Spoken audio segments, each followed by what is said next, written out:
নামাজি যদি গুনার কাজ করে কাল কিয়ামতে নামাজের হিসাবে সে আটকা পড়বে না।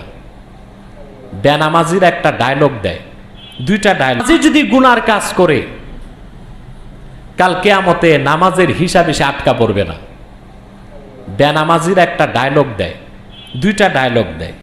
আমাদের মধ্যে অনেকে নামাজ পড়তেছে 20 বছর 30 বছর, কিন্তু সুদও খাচ্ছে, ঘুষও খাচ্ছে, মিথ্যাও বলতেছে, চুরি চামারিও করতেছে মাঝে মধ্যে। এটার কারণ কি? তার প্রথম কথা, নামাজি গুনাহগার আর বেনামাজি গুনাহগার পার্থক্য আছে। নামাজি যদি গুনার কাজ করে কাল কিয়ামতে নামাজের হিসাবে সে আটকা পড়বে না।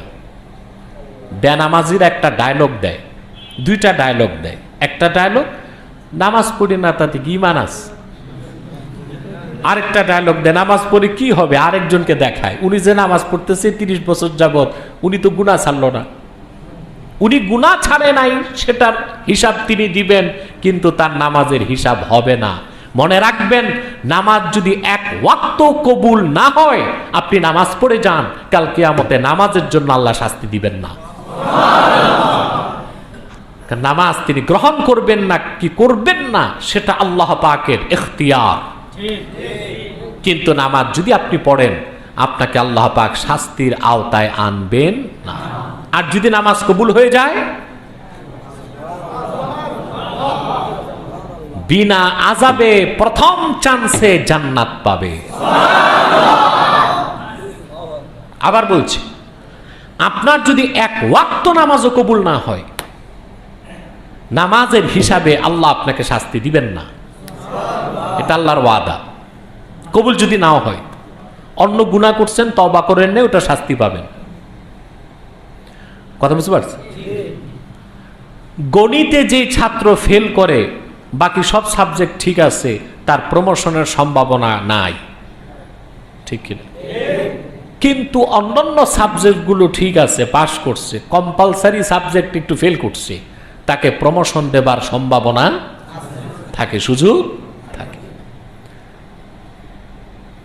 অপরদিকে নামাজি, তার সারা জীবনের নামাজ কবুল না হলেও নামাজের শাস্তি সে পাবে না।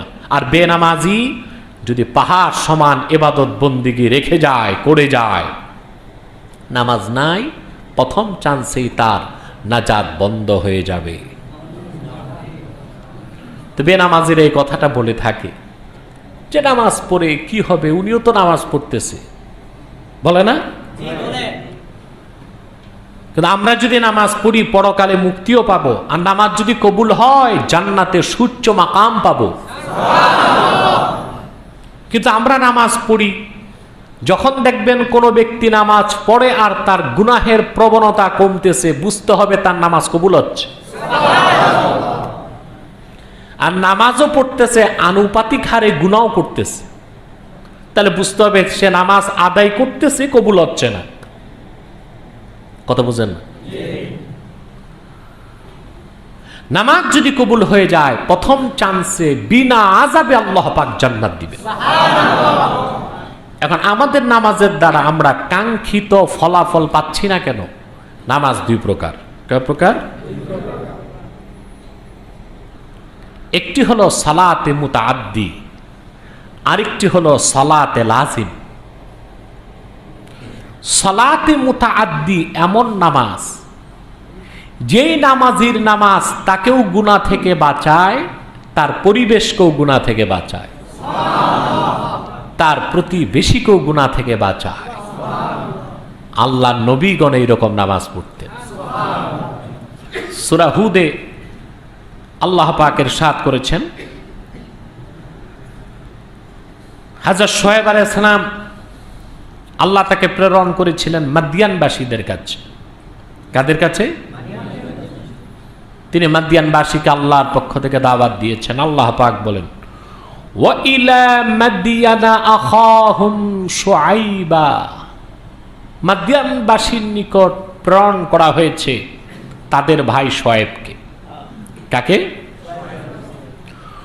قال يا قوم اعبدوا الله ما لكم من إله غيره। হে আমার কওম, আমার জাতি, তোমরা একমাত্র আল্লাহর ইবাদত করো, তিনি ছাড়া কোনো মাবুদ নেই। ওয়ালা তানকুসুল মিকিয়াল ওয়াল মিজানা ইন্নী আরাকুম বিখায়র ওয়া ইন্নী আখাফু আলাইকুম আযাব ইয়াউমিন মুহীত। হে আমার কওম, আল্লাহর ইবাদত করো, তিনি ছাড়া কোনো মাবুদ নেই, আর পাল্লায় ওজনে কম দিও না। তারা এই 2 নাম্বারই করত। কি করত? এটা দুর্নীতি। এটা কি? তাহলে মাদিয়ানবাসী যাদের নিকট শোয়েব নবীকে প্রেরণ করা হয়েছিল, তাদের সামাজিক বেধি ছিল দুর্নীতি। কি ছিল? তিনি বলেছেন তোমরা আল্লাহর ইবাদত করো, শিরকে বর্জন করো, আর পাল্লায় ওজনে দেবার ক্ষেত্রে, মেপে দেবার ক্ষেত্রে তোমরা কম দিও না। অর্থাৎ প্রতারণা করো না, মানুষকে ঠকায়ও না, দুর্নীতি করো না। এই দাওয়াত পাওয়ার পর ওরা হযরত শোয়েবের বিরোধিতা করত। একদিন এসে দেখে হযরত শোয়েব নামাজ পড়তেছেন, আল্লাহর নবী হযরত শোয়েব নামাজ পড়তেছেন। তখন তারা বলল, হযরত শোয়েবের নামাজ, সালাত মাদিয়ানবাসীর মধ্যে একটি বিপ্লব সৃষ্টি করে দিল। তারা বলল, ক্বালু ইয়া শুআইবু আসসালাতুকা তা'মুরুকা আন নাতরুকা মা ইয়া'বুদু আবাউনা আও আন নাফআলা ফি আমওয়ালিনা মা নাশাউ ইন্নাকা লাআনতাল হালিমুর রাশীদ। তারা বলল, শোয়েব, বুঝতে পেরেছি, আমরা মূর্তি পূজা করি, আমরা শিরক করি, আর তুমি শিরক করো না, এক আল্লাহর ইবাদত করো। তোমার নামাজই তোমাকে এই তাওহীদের পথে উদ্বুদ্ধ করেছে। আর আমরা যে অপকর্ম করি, অপরাধ করি, দুর্নীতি করি, এই কাজগুলো তুমি করো না। এই নামাজ তোমাকে সেই কাজগুলো না করার ব্যাপারে আর এক আল্লাহর একত্বের ব্যাপারে তোমাকে আদেশ করে। সুবহানাল্লাহ। উৎসাহিত করে, বলেন সুবহানাল্লাহ। হযরত শোয়েবের নামাজ দেখে তারা দ্বীনের দাওয়াত পেয়ে গেল। কবুল করা, হেদায়েত না করা, সেটা তো আল্লাহর হাতে। এটা সালাতে মুতাআদ্দি, সালাতে যে নামাজ নামাজিকেও গুনাহ থেকে বাঁচায়, তার সমাজকেও বাঁচায়। আরেকটি হলো সালাতে লাজিম, অর্থাৎ নামাজি ব্যক্তিগতভাবে তার নামাজ দিয়ে গুনাহ থেকে বাঁচবে। এটা সালাতে লাজিম। এটা কি আমাদেরটা? না মুতাআদ্দি না লাজিম। এই জন্য আমরা নামাজ পড়তেছি কিন্তু কাঙ্ক্ষিত ফল পাচ্ছি না। তার কারণ একটাই, আমাদের নামাজে 2টো জিনিসের অভাব, একটি খুশু আর একটি খুজু। একটি খুশু আর একটি কি? খুজু। প্রথম যে প্রশ্নটি আজকে আমাদের সম্মুখে রয়েছে আলোচনার জন্য, মেহেদি হাসান মুন্সি নামক এক ভাই তার আইডি থেকে প্রশ্ন করেছেন, শেখ, আমার জানার বিষয় হলো, আল্লাহ কোরআনে পাকে বলেছেন নিশ্চয়ই নামাজ অশ্লীল কাজ থেকে বিরত রাখে, কিন্তু অনেকে নামাজও পড়ে আবার সুদ ঘুষ খায়, তাহলে এ নামাজিদের কি হবে? প্রিয় দর্শক, এই প্রশ্নটি এটি একটি খুব কমন প্রশ্ন। আপনি যেমনটি প্রথমে বলেছেন যে আল্লাহ রাব্বুল আলামিন কোরআনে পাকে বলেছেন যে নামাজ নিশ্চয় মানুষকে অশ্লীল এবং অন্যায় কাজ থেকে বিরত রাখে। কথাটি তেমনই সূরা আনকাবুতের 45 নম্বর আয়াতে আল্লাহ রাব্বুল আলামিন সেটি বলেছেন, উতলু মা উহিয়া ইলাইকা মিনাল কিতাবি ওয়া আকিমিস সালাহ ইন্নাস সালাতা তানহা আনিল ফাহশাই ওয়াল মুনকার ওয়ালা যিকরুল্লাহি আকবার। আপনি তাদের সম্মুখে কিতাব তেলাওয়াত করুন এবং সালাত এবং নামাজ কায়েম করুন। নিশ্চয় নামাজ অশ্লীল এবং অন্যায় কাজ থেকে মানুষকে বিরত রাখে। কোরআনে পাকের মধ্যে তো এমনটি রয়েছে। এখন প্রশ্ন হলো যে অনেক মানুষকে আমরা দেখতে পাই যে সে নামাজও পড়ে, সে সালাত আদায় করে, কিন্তু নানা ধরনের অন্যায় এবং গুনাহ পাপাচারের মধ্যে সে লিপ্ত থাকে। সুদ খায়, ঘুষ খায়, চুরি করে, অন্যায় করে, ব্যভিচার করে, জুলুম করে, অত্যাচার করে, মানুষের অর্থ আত্মসাৎ করে, এই ধরনের নানাবিধ অপরাধের সঙ্গে জড়িয়ে থাকে। তাহলে তো তার সালাত অর্থাৎ তার নামাজ তো তাকে অন্যায় কাজ থেকে, অশ্লীল কাজ থেকে বিরত রাখলো না। প্রিয় দর্শক, নামাজ একজন মানুষকে তার অশ্লীল কাজ থেকে, অন্যায় কাজ থেকে বিরত রাখে, কথাটি তো অবশ্যই কোরআনে পাকের এবং এতে সন্দেহের কোনো অবকাশ নেই। তবে মনে রাখতে হবে যে সালাত শুধুমাত্র নিজেদের মতো করে সালাতের কিছু আরাকান আদায় করার নামই পরিপূর্ণ সালাত নয়। পরিপূর্ণ নামাজ আদায় একজন মানুষ তখনই হতে পারে যখন একজন মানুষ নামাজের সকল হকগুলো আদায় করবে। নামাজ একটি তো হলো নামাজের বাহ্যিক অবয়ব রয়েছে, একটি হলো নামাজের বাহ্যিক অবয়ব, আরেকটি হলো নামাজের যে মানুষের ভিতর অর্থাৎ তার মানুষের অন্তর, মনোযোগ এবং নামাজের প্রতি সম্পূর্ণরূপে নিজে মনোনিবেশ করে নামাজ আদায় করা। তো যেই নামাজ মানুষ শুধুমাত্র বাহ্যিক অঙ্গ প্রত্যঙ্গের দ্বারাই আদায় করে, কিন্তু সেই নামাজের মধ্যে তার হৃদয় এবং মনের সেই মনোসংযোগ নেই, সেই নামাজ একজন মানুষকে এই অন্যায় এবং অশ্লীল কাজ থেকে বিরত রাখবে না। বরং নামাজ তখনই একজন মানুষের প্রকৃত কল্যাণে আসবে, পূর্ণ কল্যাণে আসবে, যখন একজন মানুষ তার বাহ্য এবং তার অন্তঃকরণ সবকিছু দিয়েই সে নামাজের প্রতি মনোনিবেশ করবে। নামাজ যদি একজন মানুষ নামাজের পরিপূর্ণ হক আদায় করার অর্থ এর মধ্যে এটাও অন্তর্ভুক্ত যে একজন মানুষ নামাজ পড়বে, সে নামাজের হাকিকত অনুভব করবে, নামাজের যে হক রয়েছে নামাজকে দিয়ে সে অন্তর দিয়ে মনোযোগ দিয়ে আল্লাহ রাব্বুল আলামিনের সম্মুখে সে নিজেকে উপস্থিত জ্ঞান করবে। অন্যথায় এই নামাজ মানুষকে, যেই নামাজ মানুষকে দুনিয়াতে অন্যায় এবং অশ্লীল কাজ থেকে বিরত রাখতে পারে না, সেই নামাজ তাকে আখিরাতের জাহান্নামের আগুন থেকে রক্ষা করবে এমন কোনো নিশ্চয়তা নেই। যেমন আমরা আবু হুরায়রা রাদিয়াল্লাহু তাআলা আনহু থেকে বর্ণিত এক হাদিসে বর্ণনা পাই, ক্বালা রাজুলুন ইয়া রাসূলুল্লাহ ইন্না ফুলানাতান ইউযকারু মিন কাসরাতি সালাতিহা ওয়া সিয়ামিহা ওয়া সাদাকাতিহা গায়রা আন্নাহা তুজি জিরানাহা বিলিসানিহা ক্বালা হিয়া ফিন্নার। রাসূল সাল্লাল্লাহু আলাইহি ওয়াসাল্লামকে কোন এক নারী, এক মহিলা সম্পর্কে প্রশ্ন করা হলো যে সে অনেক নামাজ পড়ে, অনেক রোজা রাখে, অনেক সাদাকা করে, এগুলো মানুষের মধ্যে সুপ্রসিদ্ধ, অথচ সে আবার তার প্রতিবেশীকে খুব কষ্ট দেয়, প্রতিবেশীরা তার অতিষ্ঠে, তার অত্যাচারে অতিষ্ঠ থাকে। রাসূল সাল্লাল্লাহু আলাইহি ওয়াসাল্লাম বললেন, সেই মহিলা জাহান্নামী। আবার সেই লোক বলল, ইয়া রাসূলুল্লাহ ফাইন্না ফুলানাতান ইউযকারু মিন কিল্লাতি সালাতিহা ওয়া সাদাকাতিহা ইউযকারু মিন কিল্লাতি সিয়ামিহা ওয়া সাদাকাতিহা ওয়া সালাতিহা ওয়া ইন্নাহা তুসদিকু বিল আসার ওয়ালা তুজি জিরানাহা ওয়া ইন্নাহা তুসাদ্দিকু বিল আসওয়ারি মিনাল আকিদ ওয়ালা তুজি জিরানাহা ক্বালা হিয়া ফিল জান্নাহ। আরেকজন মহিলা সম্পর্কে বলা হলো যে সেই মহিলা খুব বেশি নামাজ পড়ে না, অনেক বেশি সিয়াম আদায় করে না, অনেক বেশি সাদাকা সে করে না, সে সামান্য কিছু মোটামুটি মৌলিক বিধানগুলো সে পালন করে, তবে তার প্রতিবেশীকে সে কখনো কষ্ট দেয় না। আল্লাহ রাসূল সাল্লাল্লাহু আলাইহি ওয়াসাল্লাম বললেন, সেই মহিলা জান্নাতি। অর্থাৎ এ থেকে আমরা রাসূল সাল্লাল্লাহু আলাইহি ওয়াসাল্লামের এই হাদিস থেকে জানতে পারলাম, উপলব্ধি করতে পারলাম যে নামাজ মানুষকে অন্যায় এবং অশ্লীল কাজ থেকে বিরত রাখবে, নামাজ মানুষকে জান্নাতে নিয়ে যাবে ইনশাল্লাহ। তবে সেটা সেই নামাজ, যেই নামাজ মানুষ শুধুমাত্র বাহ্যিক দেহের অঙ্গ প্রত্যঙ্গের দ্বারাই আদায় করে না, বরং নামাজ মানুষ যে ব্যক্তি নামাজি, তার বাহ্যিক অঙ্গ প্রত্যঙ্গের পাশাপাশি অন্তঃকরণ দ্বারা যে নামাজ আদায় করে। ইন্নাহা লাকাবীরাতুন ইল্লা আলাল খাশিঈন, এজন্য আল্লাহ রাব্বুল আলামিন কোরআনে পাকের মধ্যে বলেছেন বিভিন্ন ক্ষেত্রে, যারা খাশি, আল্লাহ রাব্বুল আলামিনের নিকট অন্তঃকরণের মাধ্যমে হৃদয় দিয়ে আল্লাহ রাব্বুল আলামিনের সম্মুখে যারা নিজেদেরকে সুপর্দ করে অবনত হয়, তারাই হলো প্রকৃত মুমিন এবং তারাই হলো প্রকৃত সালাত আদায়কারী, প্রকৃত নামাজি।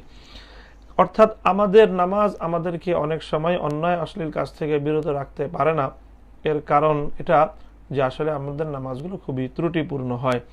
প্রিয় দর্শক, যেমন আমরা বলতে পারি যে একটি চাকু বা একটি ছুরি, এটি অবশ্যই কোনো বস্তুকে কর্তন করে, অবশ্যই কর্তন করে। ছুরি এবং চাকু তো কোনো জিনিসকে কাটার জন্য, কর্তন করার জন্য এটিকে তৈরি করা হয়। কিন্তু যদি এমন একটি ছুরি হয়, চাকু হয়, যেটি একেবারেই ধারালো নয়, তাহলে সেই বস্তুটি দিয়ে কোনো জিনিস কর্তন করতে গেলে, কাটতে গেলে দেখা যাবে ভারী কোনো জিনিস বা শক্ত কোনো জিনিস তার দ্বারা কর্তন করা যাবে না। তো এখন এই যে কর্তন করা যাচ্ছে না বা কাটছে না, এর অর্থ এটা নয় যে ছুরি দিয়ে জিনিস কাটে না। আসলে ছুরি দিয়ে তো যে কোনো জিনিস কর্তন হয়, কাটে, কিন্তু এখানে কাটছে না। তার কারণ কি? তার কারণ হলো যে আসলে ছুরি বা চাকু যেমন হওয়া উচিত, তার মধ্যে যে ধার থাকা উচিত, সেটি তেমন ধারালো নয়, বিধায় ছুরি দিয়ে এই জিনিসটি কাটছে না। ঠিক তদ্রূপ নামাজ মানুষকে অন্যায় এবং অশ্লীল কাজ থেকে বিরত রাখে, তবে সেটি সেই নামাজ যেই নামাজ পূর্ণাঙ্গ হয় এবং যেই নামাজের হক বান্দা আদায় করে, নামাজ আদায় করে, অর্থাৎ তার শুধুমাত্র বাহ্যিক অঙ্গ প্রত্যঙ্গ নয়, বরং নামাজের মধ্যে সে অন্তঃকরণ দিয়ে নামাজ আদায় করে, নামাজের হক আদায় করে। নামাজ সে আল্লাহ রাব্বুল আলামিনের সম্মুখে কিভাবে নিজেকে সুপুর্দ করছে, বিষয়গুলো সে অনুভব করে এবং সে অনুযায়ী সে সালাত আদায় করে। প্রিয় দর্শক, আপনাদের প্রশ্ন, 5 ওয়াক্ত নামাজ আদায় করে যারা ঘুষ খেয়ে পরের ক্ষতি করে, তারা মুসলমানের কোন কাতারে পড়ে? প্রশ্নের উত্তর পেলে খুশি হব। ঘুষ দিয়ে চাকরি নেওয়া জায়েজ আছে কিনা?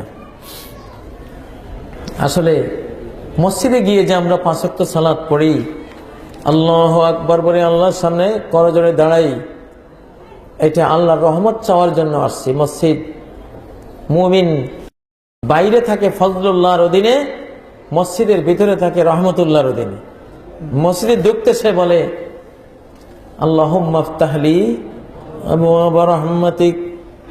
আল্লাহ, মসজিদের বাইরে তোমার ফজল, তোমার অনুগ্রহ, তোমার শরীয়ত মেনে, তোমার হুকুম হাকাম মেনে সব কাজ মসজিদের বাইরে এতক্ষণ আঞ্জাম দিয়ে আসছি। সকাল থেকে এই 1টা পর্যন্ত মসজিদের বাইরে কোনো ঘুষ খাই নাই, কোনো মিথ্যা বলি নাই, কোনো ঠকাই নাই, কোনো মাপে কম দেই নাই, কাউকে মারি নাই, কাউকে গালিগালাজ করি নাই, কোনো অন্যায় করি নাই।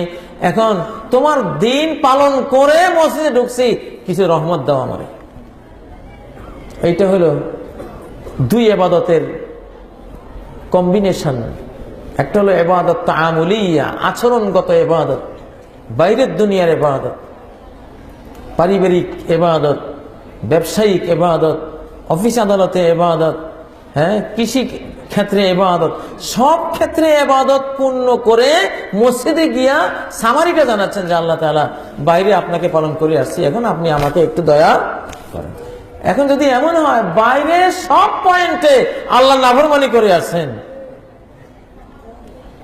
ঘুষ, সুদ, জিনা, ব্যভিচার, মিথ্যা, অত্যাচার, হেন পাপ নাই যেটা বাইরে করেন নাই, সমস্ত পাপাচার করে এসে মসজিদে আসেন পুরস্কারের জন্য।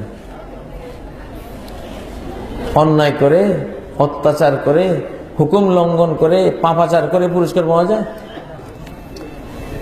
যেই মুসলমান মসজিদে আল্লাহকে মানে, মসজিদের বাইরে কোনো ক্ষেত্রে আল্লাহকে মানে না, সে তার মসজিদের সমস্ত ইবাদত বাতিল করে দিবে। সে যখন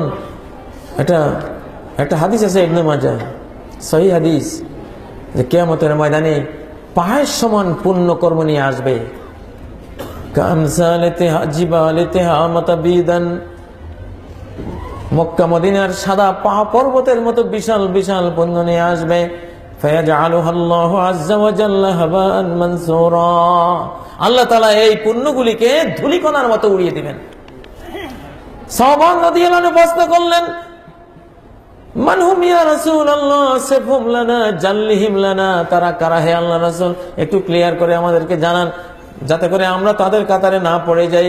নবী সাল্লাল্লাহু আলাইহি ওয়াসাল্লাম বললেন, আমা ইন্নাহুম ইখওয়ানুকুম, ওরা তোমাদের ভাই, ওয়ামিন জিলদাতিকুম, তোমাদের মুসলিম জাতির অন্তর্ভুক্ত, ওয়ায়াখুযুনা মিনাল লাইলি কামা তাখুযুন, রাতে যেমন তোমরা তাহাজ্জুদ পড়ো, কিরাআতুল কোরআন পড়ো, এমন তারাও রাতের বেলা কোরআনও পড়ে, তাহাজ্জুদও পড়ে।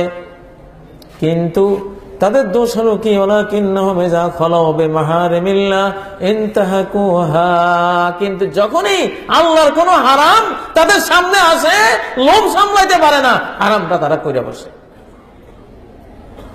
আপনি হারাম না ছাড়লে আপনার যত ফরজ ইবাদত আছে আল্লাহ তাআলা এগুলির ধূলিকণার মতো উড়ে দিবে। সমস্ত ফরজ ইবাদত তখনই কবুল হবে, মসজিদের নামাজ তখনই কবুল হবে যখন নিভৃত ঘরের ভিতরে দরজা জানালা বন্ধ করে আপনি স্টার জলসা শুনবেন না, গান বাজনা শুনবেন না, নাচ গান শুনবেন না, নির্জনে গিয়া যখন আল্লাহর হারাম বর্জন করবেন, যেখানে আল্লাহ ছাড়া কেউ দেখে না, এখানে পাবলিক কেউ দেখে না, মসজিদে পাবলিক দেখে নামাজ পড়েন, নির্জন ঘরে কেউ দেখে না বলে দুনিয়ার সব শয়তানি বান্দরামি নাচ ড্যান্স সব দেখতেছেন, সব হারাম করতেছেন, জিনা, চোখের জিনা, কানের জিনা, অঙ্গ প্রত্যঙ্গের জিনা লিপ্ত হয়ে যাচ্ছেন। যখনই যেই হারাম সামনে আসে হারাম করছেন, আপনার ফরজ ইবাদতে কোনো কাজ হবে না। আজকে যখন এই মাহফিলে আসি, একজন আমাকে প্রশ্ন করলো, হুজুর যারা নাকি গান বাজনা শুনে তাদের কোনো ফরজ ইবাদত কবুল হবে না। আমি বললাম হ্যাঁ ঠিকই আছে, এই হাদিসটাই তো জুমা পড়ে, পাঞ্জগানা জামাত নামাজ পড়ে, তসবিহ তাহলিল সবসময় পড়ে, কিন্তু ঘরের দরজা বন্ধ করে স্টার জলসা নিয়ে বসে আছে। এই লোকের এসব ইবাদতের কোনো দাম নাই। হারাম সামনে পেলে কি করেন, ওইটার উপরে নির্ভর করবে ফরজ ইবাদতগুলি আপনার কি হবে। এটা একটা মূল সূত্র। হারাম না ছাড়লে ফরজ ইবাদত কবুল হবে না, হাবা মানসুরা, উড়াই দিবেন আল্লাহ তাআলা। ঘুষ দিয়া চাকরি নেওয়া যায় আছে কিনা একটু আগে তো শুনলেন, আর রাশি ওয়াল মুরতাসি কেলাহুমা ফিন্নার। সুদ যে ঘুষ যে দেয় আর ঘুষ যে নেয় দুইটাই কি জাহান্নামে যাবে। এখানে একটু ব্যাখ্যা আছে। অনেক সময় অনেক নিরীহ ক্যান্ডিডেট সে চাকরিটা পাওয়ার যোগ্য, ফার্স্ট ক্লাস ফার্স্ট, ইন্টারভিউ তো ফার্স্ট হয়েছে, সব তার ওকে, সে পরিপূর্ণ ফিট, কিন্তু যারা কর্তৃপক্ষ তারা 5 লক্ষ টাকা দাবি করতেছে। সে ফার্স্ট হইল, রিটেনে ফার্স্ট, বাই ফার্স্ট, সব দিক থেকে সে ফার্স্ট, তার পূর্ণ অধিকার চাকরিটা পাওয়া। এই সময় কর্তৃপক্ষ বলে 5 লক্ষ টাকা না দিলে চাকরি দেব না। ঘুষ চাইলো, কি চাইলো? ঘুষ চাইলো। এখন সে নিরুপায়, সে 5 লক্ষ টাকা না দিলে চাকরিটা হারাচ্ছে। তার জন্য এই ঘুষটা দেওয়া জায়েজ কিনা?